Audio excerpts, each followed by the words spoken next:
Biz bu əsassız terror aktı ilə Azərbaycana qarşı törədilmiş təcavüzlə barışmayacağıq. Silahlı qüvvələrimizə təlimat verildi ki, cavab tədbirləri hazırlansın və həyata keçirilsin. Dəfələrlə İran tərəfinə xüsusilə keçən il baş vermiş toqquşmalardan sonra bildirilmişdir ki, Azərbaycan ərazisi heç bir qonşu dövlətə qarşı istifadə olunmayacaq. Biz buna imkan verməyəcəyik, necə ki, heç vaxt bugünə qədər imkan verməmişik. Düzdür, keçən ilin yay aylarında və ondan sonraki dövrdə İrandan bizə əsassız ittihamlar irəli sürülürdü. İran dövlət qurumlarının nəzarətində olan media resursları Azərbaycana qarşı çirkin şər-böhtan kampaniyası aparırdı.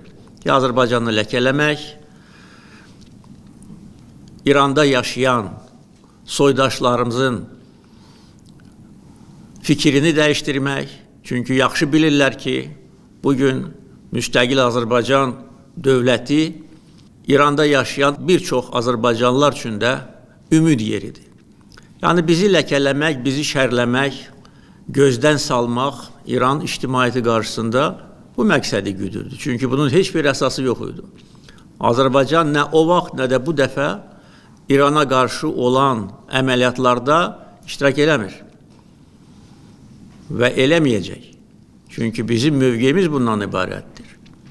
Biz qonşu ölkələrə qarşı hər hansı bir əməliyyat keçirtməyə nə marağımız var, nə də bizim siyasətimiz buna imkan verir. Biz öz ərazi bütövlüyümüzü qoruyuruq və qorumuşuq. Necə ki, Ermənistan işğalına son qoymuşuq. İstənilən şər qüvvəyə qarşı öz gücümüzü göstərməyə hazırıq. Və İranda bunu unutmasınlar. Və onların bu törətdiyi terror aktı bütün başqa çirkin amillərlə yanaşı böyük nankörlük nümunəsidir. Son hadisələr baş verən kimi biz onlara xəbər göndərdik, başsağlığı verdik.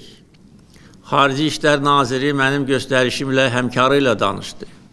Mən onların səfirliyinə gedib başsağlığı vermək üçün öz mövqeyimi bildirdim.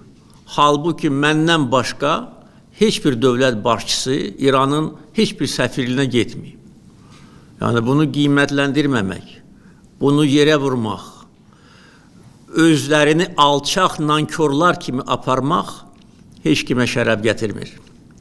Və bu şərəfsizlər, bizə qarşı bu terror aktını törədənlər peşman olacaqlar. Bizim gücümüzü sınamasınlar. Bizim gücümüzü sınamaq istəyənlər, onların başı yarıldı dəmir yumruq vasitəsilə. Bugünkü hadisə də eyni nəticəni hasil edəcək.